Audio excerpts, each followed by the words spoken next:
Iván, ¿tenés idea en Chile cuándo va a ser la aprobación de Luxturna? No, todavía están esperando. Y tienen un programa de... Yo sé que René, sí, hemos hecho trabajo con René y todo, pero...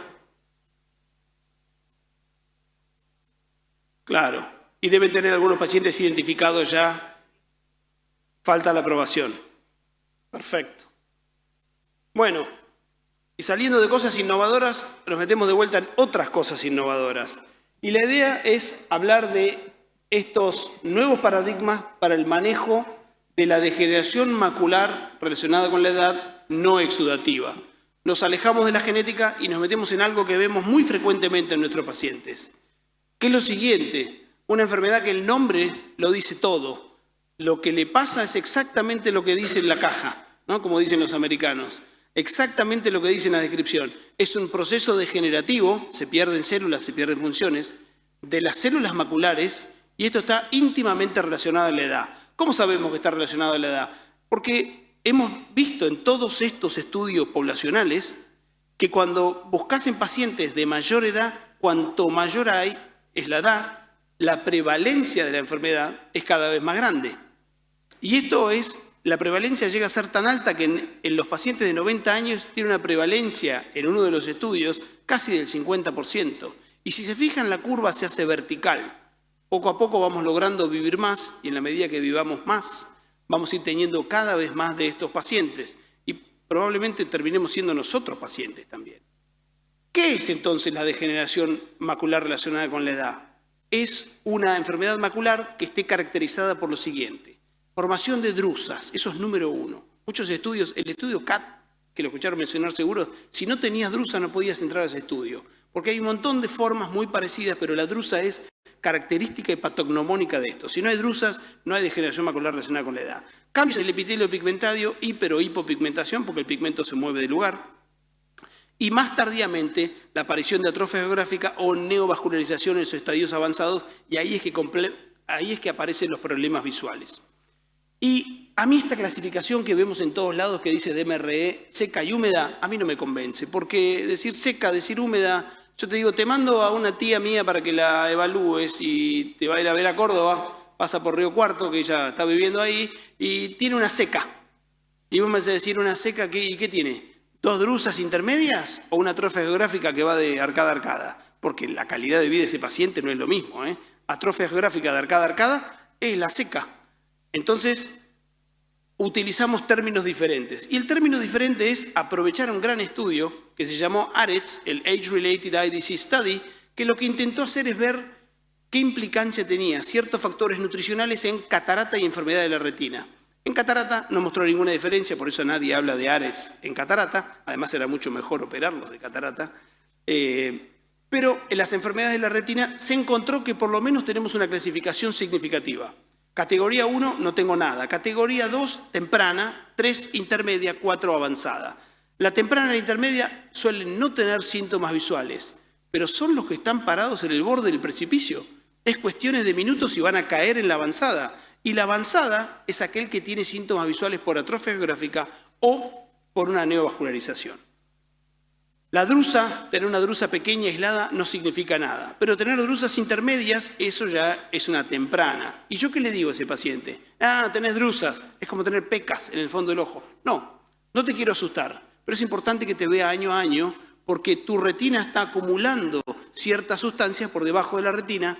Puede quedar así toda la vida, pero puede ser algo que en el futuro tenga algo de impacto sobre tu visión. Por eso te saco una foto color, te digo adiós, te doy tu receta de más 250, te vas y el año que viene te veo de vuelta. No cambiaremos el anteojo, pero haremos otra foto. Ya la intermedia tiene drusas más grandes, tiene por lo menos una drusa grande que no puede tener atrofia geográfica que no compromete la fobia y este paciente no está ni enterado. Pero esto no lo quiere tener nadie, porque tenés una atrofia geográfica que no compromete la fobia. ¿No compromete la fobia? Hoy. Dale tiempo. ¿Esto cómo termina? No tiene chances de no terminar en ninguna otra cosa que en un estadio avanzado. Y el estadio avanzado es aquel que tiene atrofia geográfica que compromete la fobia o un proceso de neovascularización que afecta el espacio subfoveal y por lo tanto ese paciente viene solo. Este ya no viene a control del anteojo de cerca. Este dicen, no veo, veo distorsionado, me apareció una mancha, no veo bien los colores, etc. Por suerte, para todos aquellos pacientes que tienen neovascularización, ya no tenemos más la terapia fotodinámica o ningún tratamiento, sino que tenemos los antiangiogénicos que funcionan todos muy bien y logramos mantenerlos y lo tratamos bien con buena visión en el tiempo. Pero sabemos que la atrofia geográfica es un problema grave de salud en los pacientes, que es muy frecuente a medida que aumenta la edad, y que el estudio AREDS nos dice una cosa muy interesante. Fíjense esto. Este es el hazard ratio. El hazard ratio es la probabilidad de que esto te proteja o te empeore la enfermedad. Y esto es progresión desde intermedia, drusas que no tienen, o atrofia geográfica que no afectan al centro, hacia avanzada. Si tomamos aquellos pacientes que están en categoría 2, 3 y 4, o aquellos que están en 3 y 4 de más riesgo, si usamos la combinación de antioxidantes y zinc, las vitaminas que le damos a estos pacientes, logro dejar al grupo entero de pacientes del lado de abajo del 1, por lo tanto tiene un efecto protector. ¿Es enorme? No, no es enorme, pero por eso le doy a ese paciente las vitaminas. Les doy las vitaminas y algo le estoy haciendo. Pero cuando nos concentramos en aquellos pacientes que van a tener una neovascular después, las vitaminas previenen que aparezca una neovascularización. Poco efecto, pero lo previenen. Ahora, cuando hablamos de la aparición de atrofia geográfica, no importa cómo evaluemos a los grupos, quiénes están en más riesgo o menos riesgo, las vitaminas no hacen que este paciente evite tener una atrofia geográfica. O sea, las intermedias que son tratadas con las vitaminas de AREDS no logran prevenir las atrofias geográficas, pero sí logran prevenir un poquito aquellas que tienen neovascularización. Por eso vale la pena la intervención, porque es de bajo riesgo, relativo bajo costo, y logra un pequeño efecto en esa población.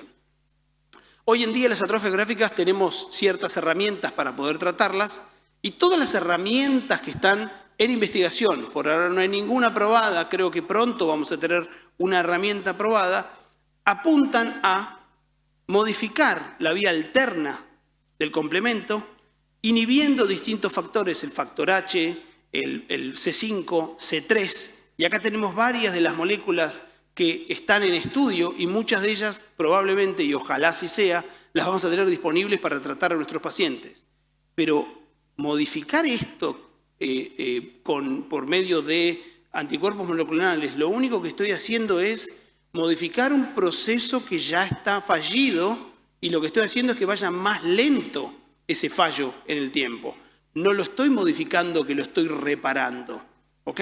El proceso ya se encuentra en curso, por eso cuando veamos los resultados de todas estas sustancias, lo que vamos a comparar es progresión de la velocidad de agrandamiento de la atrofia geográfica en los no tratados versus los tratados que el agrandamiento es más lento. Pero en ningún caso ni detengo ni revierto el cuadro de que una atrofia geográfica era así de grande y ahora se hizo chiquitita. Eso no va a suceder en el ni corto ni mediano plazo.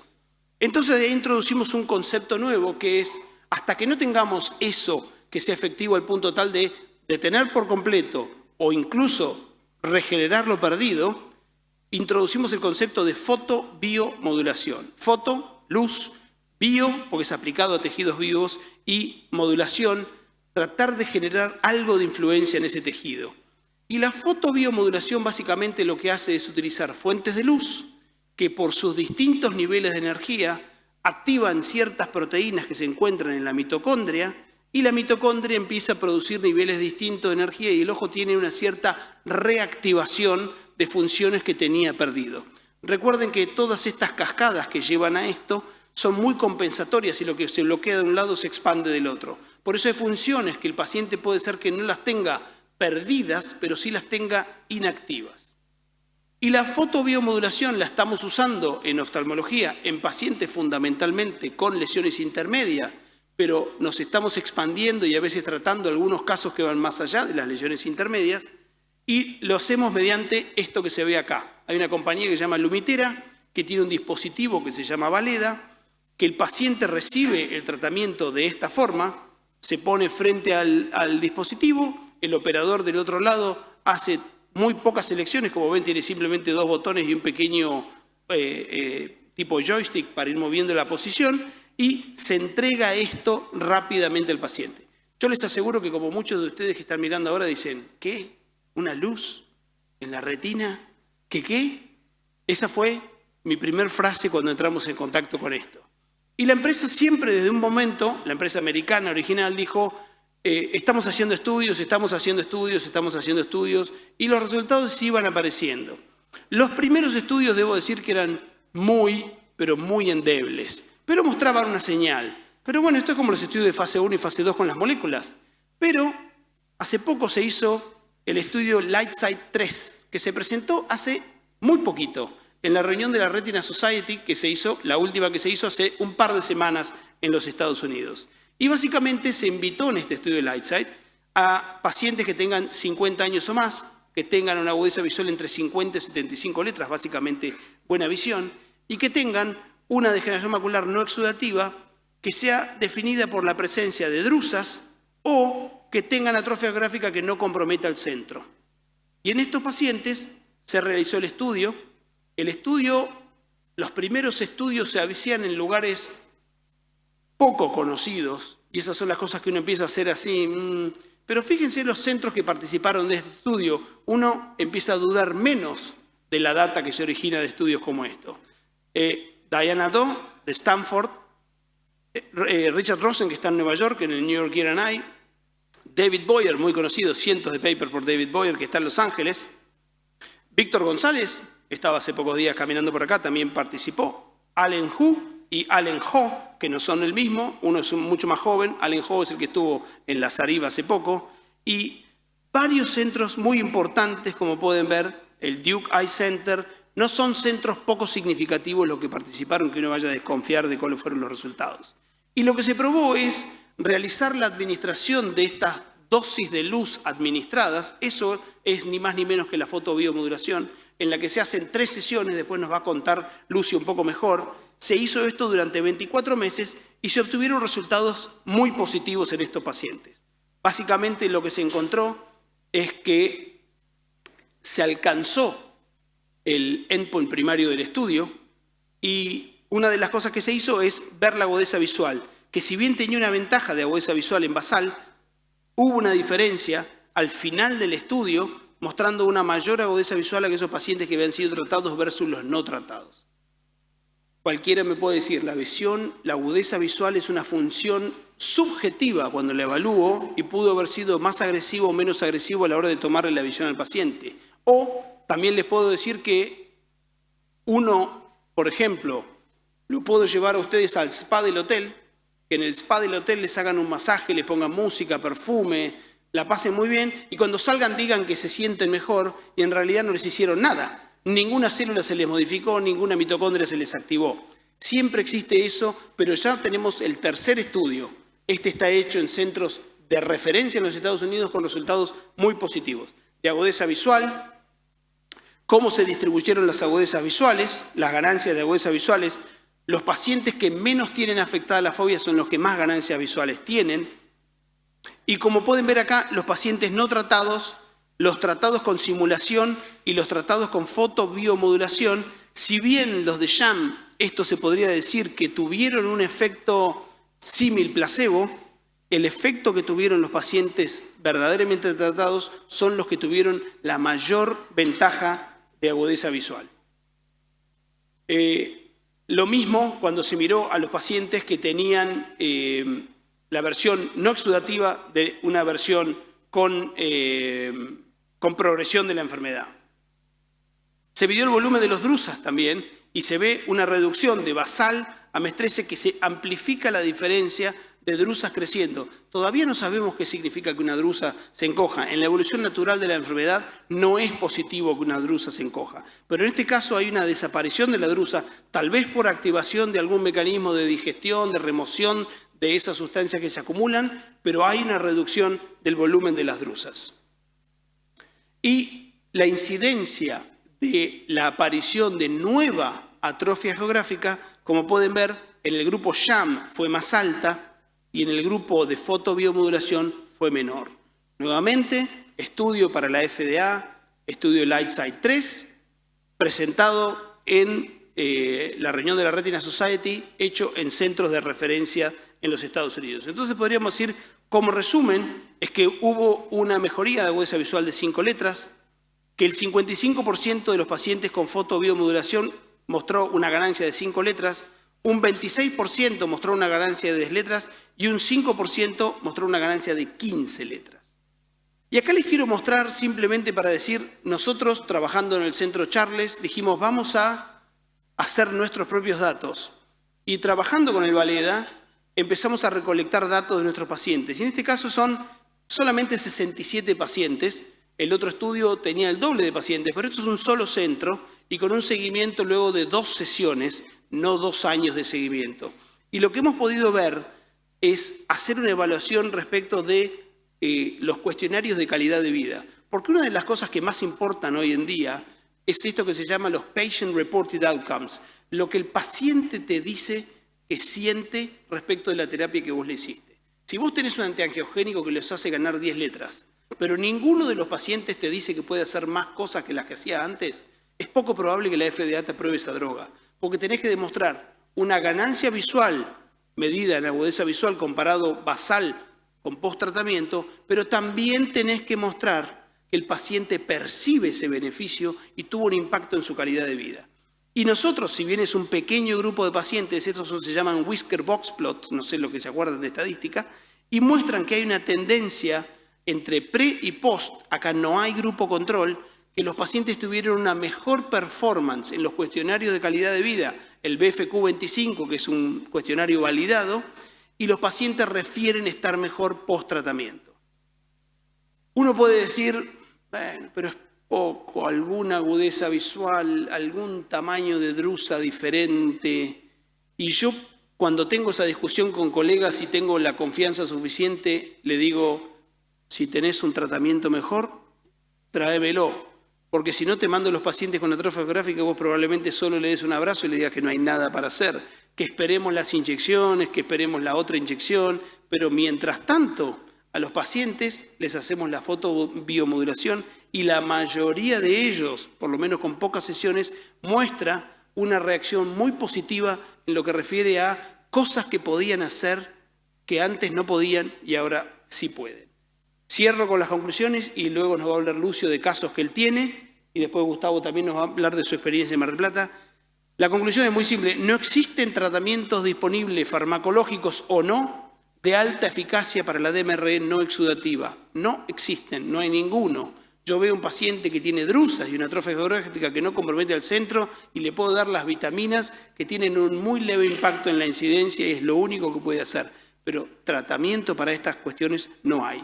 La fotobiomodulación tiene un sustrato científico, se utiliza para el Alzheimer, está en investigación en otras patologías actualmente, para el glaucoma también.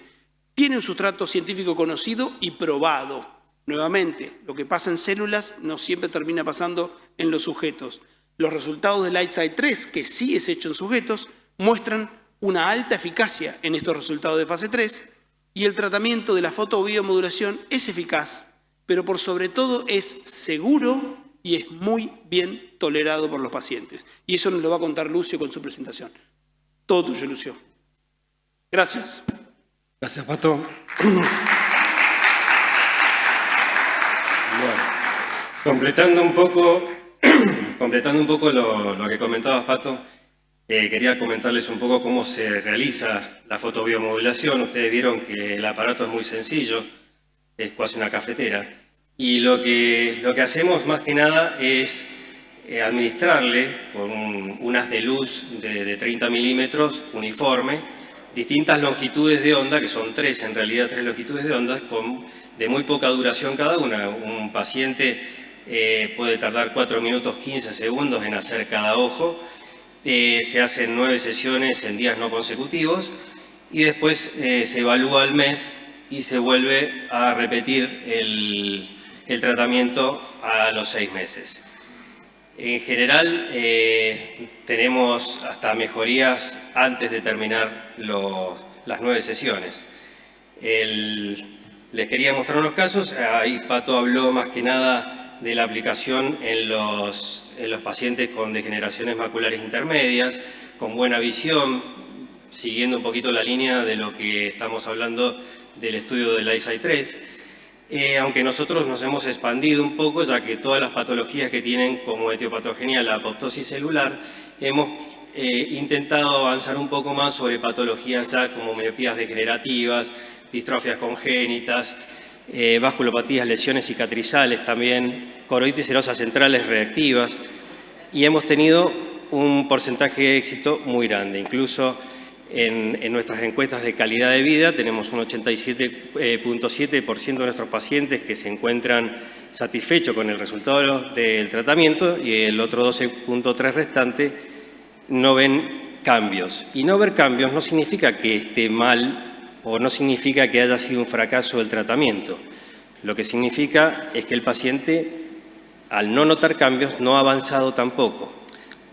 Esto para explicárselo a un paciente, porque explicarle que una atrofia geográfica aumenta o disminuye es un poco difícil, y más para una persona añosa que no tiene mucho conocimiento en oftalmología.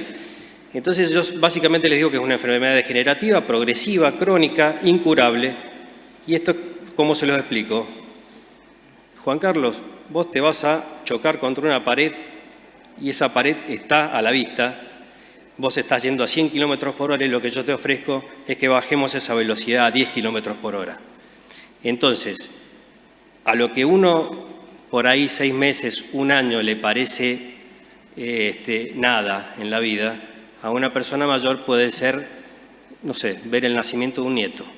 Entonces, hay que contextualizar cuánto puede beneficiarse un paciente con estos tratamientos.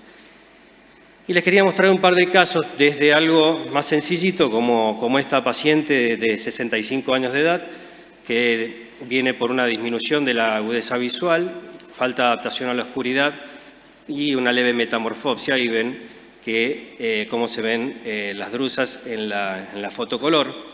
Recordemos que la adaptación a la oscuridad es un tema muy importante que les quería comentar, porque es uno de los primeros síntomas que aparecen antes de que aparezca algún signo clínico en el fondo de ojos. Hay una empresa que se llama Maculogic que desarrolló un producto que se llama Dark Adaptator, que se evalúa con un casco de realidad virtual la adaptación a la oscuridad de un paciente normal y se evalúa con una anticipación de hasta 3 años la posibilidad de desarrollar una degeneración macular aún sin tener ni siquiera ningún síntoma. Se lo recomiendo mucho a los pacientes, hijos de pacientes que no tienen todavía ninguna alteración. A este paciente se le indicó fotobiomodulación en ambos ojos. Se ven ahí las drusas previas al tratamiento, pero también y la autofluorescencia. Pero también lo que me quiero asegurar es que no haya ningún componente neovascular, por eso practico una angio-OCT en todos los pacientes, porque está totalmente contraindicado en un proceso neovascular o activo. ¿Okay? En las drusas, como decía Pato, en una evolución de la enfermedad es normal que vayan disminuyendo y después se vaya transformando todo este proceso en una atrofia geográfica. Lo que pasa aquí es que estas disminuyen en mucho menor tiempo sin llegar a la atrofia geográfica. Es una cosa que nosotros nos tenemos que dar cuenta. De acá lo vemos, cómo disminuyeron esas drusas y cómo el paciente, de haber tenido una agudeza visual sin corrección, de 20/40 pasa a 20/25 y 20/20 con la mejor corregida. Esto al paciente le demora en tener mucha mejor adaptación a todo lo que ella se quejaba. Igual, esto es previo al tratamiento en el ojo izquierdo, donde tenemos también drusas, también tenemos un componente paquicoroideo, también como ven, me fijo que no haya ningún componente neovascular con el angio-OCT y veo cómo la paciente, posterior al tratamiento, recupera con la mejor corrección 10 décimas de visión y se reduce el tamaño de las drusas centrales que eran las que le producían la metamorfopsia. También hacemos un test de contraste porque esa adaptación a la luz, a la oscuridad, a la visión de colores, redunda también en un test de sensibilidad al contraste mucho mejor. Ahí ven el pre y el postoperatorio cómo ha ido mejorando. Y la mayor lo más importante de todo es qué opina el paciente, porque, como bien decíamos recién, si un paciente no está contento o no nota algún cambio en su calidad de vida, no estamos haciendo bien las cosas. No les voy a leer lo que, ahí lo pueden leer ustedes, lo que el paciente nos dice después en las encuestas. Otro caso, este es un caso más interesante porque es mixto, donde un paciente que ya venía, una paciente de 76 años, con diagnóstico de maculopatía exudativa en ojo izquierdo, con 4 dosis de un antiangiogénico, y refiere que en el ojo derecho le habían diagnosticado degeneración macular, lo cual se constata. De todas maneras, le hicimos de rescate una dosis de brolucizumab en su ojo izquierdo para evitar el avance de la enfermedad y le realizamos la fotobiomodulación en el ojo derecho, donde ya hay un componente de atrofia geográfica importante, y las drusas que, aunque no tienen ningún componente vascular, luego van disminuyendo, mejorando la agudeza visual a 20/20 como la mejor corregida. No solamente ustedes ven que la mejor corregida siempre es 20/20, pero la realidad es que la no corregida es la que mejora mucho y son pacientes que a veces ese lente ya no lo van a necesitar. El test de contraste, para que vean solamente en el ojo tratado. Y esta paciente, como decía, a veces cuando se queman porque un ojo se les dañó, justamente empiezan a consultar y ahí es donde se detecta algún otro tipo de patología en el ojo contralateral y es donde tenemos que entrar. Generalmente estos pacientes vienen acompañados de sus hijos y que esto tiene un componente genético importante, entonces ahí es donde nosotros también apuntamos a estimularlos para que se controlen y ver ante cualquier progresión de la enfermedad en ellos también comenzar en forma temprana el procedimiento. En otro caso clínico, con una atrofia geográfica más importante, tenemos una paciente femenina de 86 años con hipertensión, alergia, bueno, eso no es relevante en este caso, que hace 25 años tuvo un desprendimiento de vitrio y consulta por disminución visual central. Su agudeza visual era de 20/40 y no corregía. Ustedes ven en la autofluorescencia cómo ya hay un deterioro del epitelio pigmentario. Esto se los explico como que es un espejo viejo de un museo que han visitado alguna vez donde la luz pasa de largo.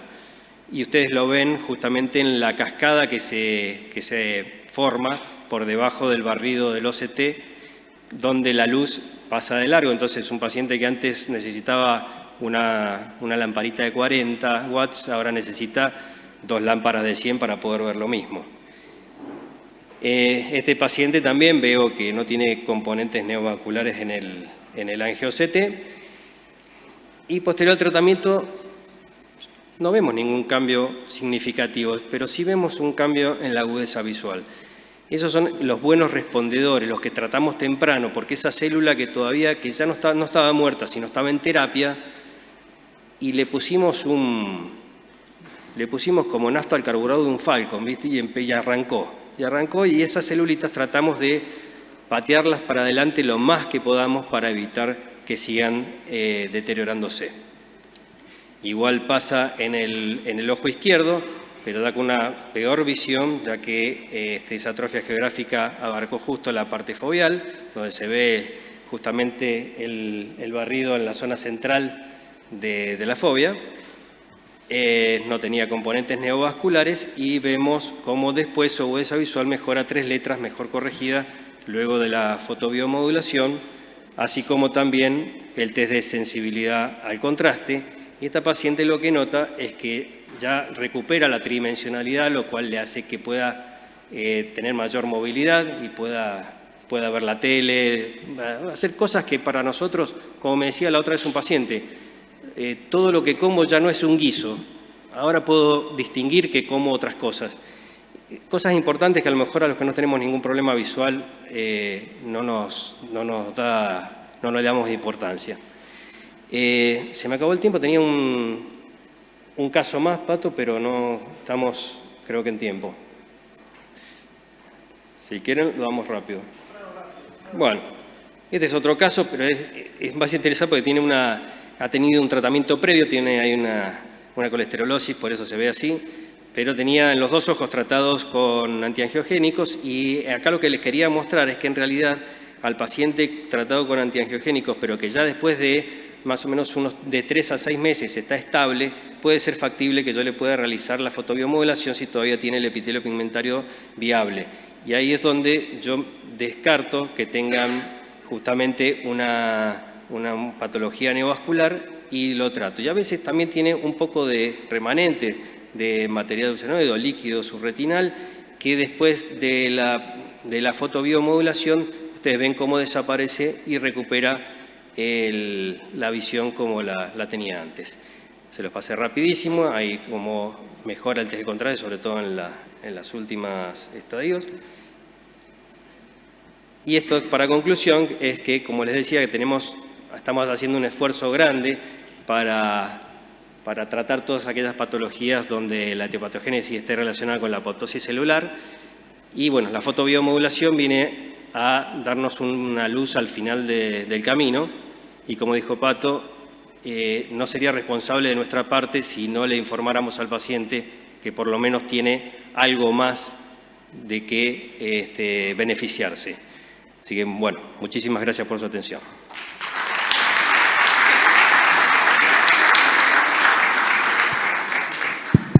Gracias, Lucio.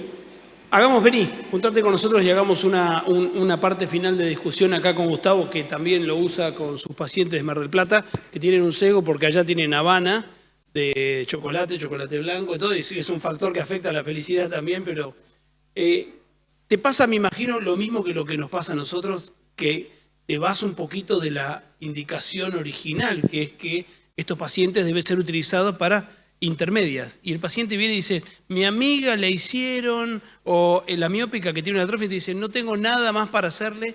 Y los pacientes, aún fuera de indicación, en los que vos me decís, ¿qué estudio tenés para mostrarme que una miópica puede funcionar? Probablemente poco y nada. Los pacientes aún así están contentos. Están muy contentos. Y los miopes, sobre todo, ahora que los nombras, que tenemos miopes con esas atrofias cororetinales miópicas muy severas en la zona central, se ven beneficiados. Y lo primero que se ven beneficiados es en su actividad diaria. Ellos te dicen, y lo saben porque uno se los explica, que no van a mejorar visión, y eso lo explicó bien Patricio, no van a mejorar visión, pero la calidad de la visión, la adaptación a la oscuridad, cuando entran o salen de un ambiente oscuro a un ambiente muy iluminado, o tratar de esquivar a ver un rostro, a esquivar un escalón, bajar un escalón, se ven tan beneficiados que están muy agradecidos los pacientes. Y en un porcentaje, como les digo, bastante alto de la población. Así que también estamos haciéndolo hemos tenido muy buenos resultados en casos de distrofias congénitas, ya sea retinosis pigmentarias, Stargardt, donde los pacientes incluso han recuperado líneas de visión. Tengo una paciente mellizas con Stargardt, las dos, y una peor que otra, pero ha recuperado casi 5 líneas de visión, la que peor estaba, y en este momento ha entrado a la facultad y está estudiando. Yo puedo comentar mi experiencia, tengo menos casos que ellos, menos tiempos.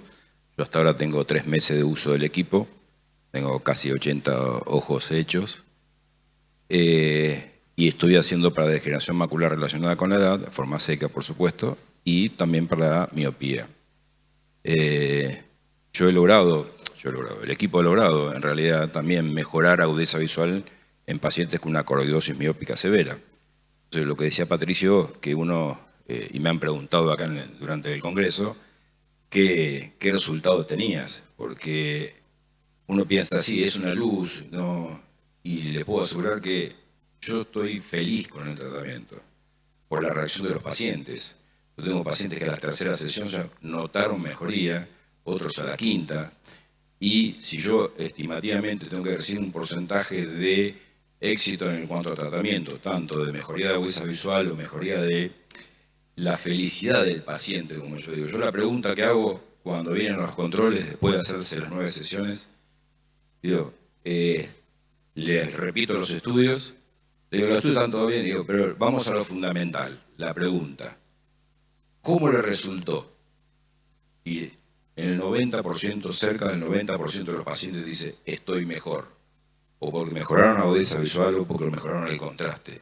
En el sentido de pacientes que han logrado leer nuevamente, pacientes que me dicen, yo ahora puedo cruzar la calle solo. Entonces, no solamente pensar en que esto no es un tratamiento, como decían recién, me va a curar la enfermedad o yo voy a regenerar las células. No, el tema es frenarlo, que no se choquen la pared tan rápido.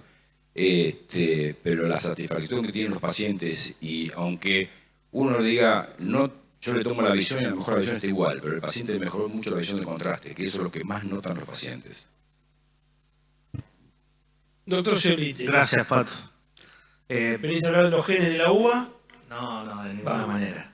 No, entusiasma muchísimo lo que presentan, entusiasma mucho que un tratamiento de un perfil aparentemente seguro y de una versatilidad, como mostró Lucio, bastante más amplia de lo que mostraron los estudios para el cual fueron indicados, y eso entusiasma muchísimo. A mí lo que por ahí me parece, y esto desde el punto de vista más cuadrado de estar pensándolo, Lucio mostró 4 casos diferentes, uno de una epiteliopatía paquicoroidea, otro de una degeneración macular, con el otro ojo contralateral con húmeda, el tercero sí con una atrofia geográfica más avanzada.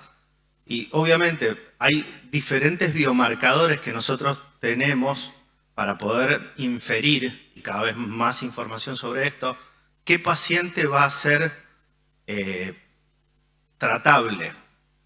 Y creo que si bien está buenísimo que la sensación del paciente nos estimule a poder usar tratamientos disponibles en cada uno que esté dispuesto a hacerlo, creo que es responsabilidad, o sea, que merece nuestra responsabilidad y a la hora de mostrarlo para la comunidad médica, identificar muy bien qué pacientes están dentro de lo que es indicación de tratamiento de acuerdo al prospecto del aparato y qué pacientes no. Porque estamos tomando y haciendo una homologación Una generalización. Una generalización del uso del equipo como si fueran todas las patologías que tienen alteración del epitelio pigmentario o cambios no exudativos como que podrían ser lo mismo. Y nos aventuramos a estar equivocados y a por ahí estar estimulando el uso de... Y no digo que esté mal, pero estoy seguro que no está bien. Déjame que te diga esto. Yo estoy totalmente de acuerdo con vos. Vos tratás pacientes con antiangiogénicos solo aquellos que tienen agudeza visual entre 73 y 24 letras, presencia de drusas, tal como lo definió el estudio CAT, probablemente no.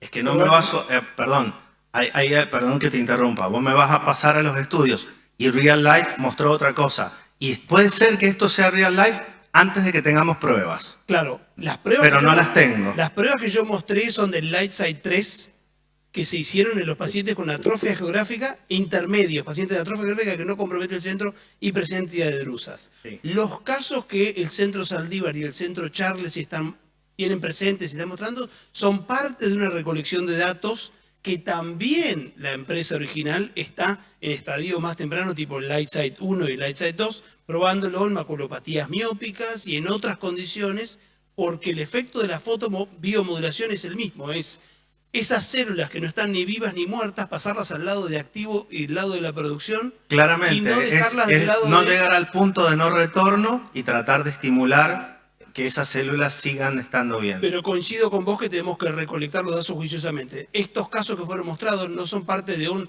tirarle luz a cualquiera, el que lo pueda pagar que se lo haga, sino que son parte de un programa de recolección de datos. Yo mostré 67 de los que son exclusivamente, y los dividimos en los que tienen C-RORA y I-RORA para ver si había un subgrupo, algo que el Lightside no hizo. Abel. Yo quisiera preguntarles, Dentro de los cambios estructurales en la degeneración macular seca, o la variedad que se está buscando, uno de los problemas que hubo cuando hubo la terapia intraocular para esta patología era justamente el no poder tener control en la progresión de los cambios de autofluorescencia. Al ser esto una condición en la cual también puede modificarse este espectro, ¿cómo podría uno explicarle los cambios que puedan ser asociados a la progresión natural de la enfermedad en baja velocidad, como mostraste, a los que se pueden hacer asociados por los cambios de luz, que sería para mí la segunda pregunta? ¿Cuáles son los efectos adversos que pudieran ustedes documentar con este tipo de tratamiento? Bueno, efectos adversos, la verdad que el tratamiento ha sido hiper seguro. No hemos tenido nosotros en nuestra práctica diaria, en aquellos pacientes que recolectamos datos con otras condiciones, ningún paciente que haya tenido una sensación de molestia. El peor escenario ha sido un paciente en el que te dice que no siente que ha tenido un beneficio y por lo tanto no quiere continuar con el tratamiento. Especulativamente, alguno dice que esa luz sobre el cristalino podría tener un efecto, pero pura especulación, ¿eh? Igual estamos hablando de pacientes de 75 plus. El más joven tiene 75 y pocos tienen cristalino como para sacar conclusiones al respecto. Y la primera parte de la pregunta era... Claro. Bueno, nosotros en nuestro subgrupo de pacientes lo estamos documentando con todo. Estamos haciendo autofluorescencia y estamos haciendo microperimetría. Que la microperimetría, y tengo los resultados, lo que pasa es que son muy complejos de presentar, la microperimetría sería la herramienta más sofisticada para mostrar modificaciones de la función visual a nivel macular. Es como un campo visual que sigue el target, o sea, es muy preciso porque el paciente puede mover el ojo y el campo visual te va acompañando, algo que no pasa con un campo visual para el glaucoma, y estamos recopilando esos datos también para ver cómo es el efecto. No ha demostrado, a la hora de mostrar en la autofluorescencia, en la FAF, que hayas tenido un cambio en la atrofia geográfica, porque la mayoría de los pacientes presentan drusas o atrofias geográficas que no comprometen la fobia y no tuvieron un crecimiento. Lo que tenés es un grupo de los pacientes tratados con un crecimiento menor. Vos decís, ¿tuvo progresión o no tuvo progresión de la atrofia geográfica? Tuvo progresión, el tratado fue menor que el grupo no tratado. De todos modos, poniendo una ficha a tu lado, el Lightside 3 fue un tratamiento de 1 año. Y si vos mirás cualquiera de los farmacológicos, suelen ser a 18 meses o 24 meses con rama de extensión.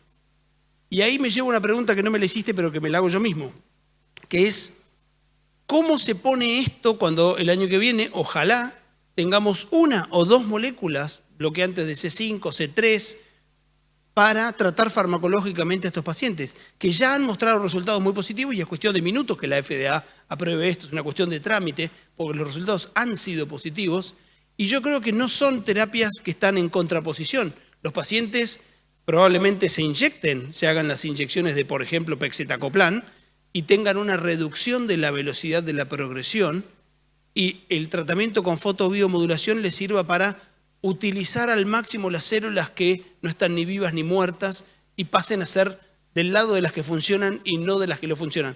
Tenemos un sentido siempre dicotómico, las células están vivas o están muertas. Y hay células que están vivas pero no funcionan. Las vemos en el OCT pero no cumplen ninguna función. Y tal vez tengamos más datos en ese sentido, tengamos datos de largo plazo con el Lightside 3. Ahora, lo que sorprende es lo que estamos contando acá. O tiene el efecto placebo mayor al jamás descripto. Por efecto placebo es un 20%. No puedes tener el 90% de una terapia que no funciona y tengas el 90% de los pacientes satisfechos diciendo sí, vengo a la segunda porque estoy haciendo cosas que antes no hacía. Si tenés un 20% yo te digo el efecto placebo. Los ves en la curva de los antiangiogénicos. Hay una pequeña de ganancia visual que acompaña los primeros meses y después el efecto de emoción se le va. Pero suele ser un porcentaje muy bajo los que hacen eso. Que sea tan alto y tan bien tolerado, sin efectos adversos, ¿esa es la mejor terapia disponible? No, ojalá tuviéramos una que detiene, las células vuelven a aparecer y la atrofia geográfica que veíamos se fue y no existe más. Pero como decimos siempre, el que tenga un tratamiento mejor que venga y nos lo cuente. Y nosotros se lo haremos a nuestros pacientes. Y con respecto a lo que vos decías de la progresión y demostrar la progresión, se la tendrías que demostrar no habiéndolo tratado y mostrándoselo en 2 años cómo quedó, por qué no se trató antes. ¿Me entiendes? O sea, ahí ya no, acá no tenemos cómo demostrar como un OCT que le inyectaste y bajó, y al otro día vos le mostraste cómo bajó el OCT. Acá vos estás enlenteciendo un progreso de una enfermedad que la célula ya está condenada y lo único que estás haciendo es ralentizar ese progreso a la apoptosis celular. Con respecto a la seguridad, está dentro del rango de luz visible todas las longitudes de onda, cada una produce un efecto biológico distinto, favorable, ya sea en la redistribución de electrones para evitar los electrones libres, los radicales libres, perdón, la disminución de la producción de factores de crecimiento vascular endotelial y la producción de oxígeno para contrarrestar la isquemia, que es uno de los principales causales del desarrollo de esta enfermedad. Por eso lo veo tan seguro.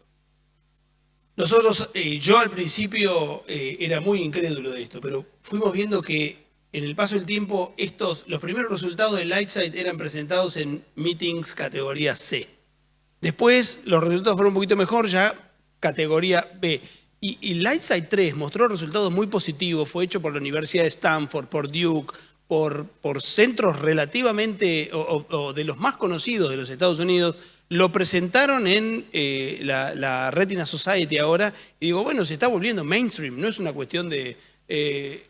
es un poco creer o reventar. Biológicamente la fotobiomodulación existe.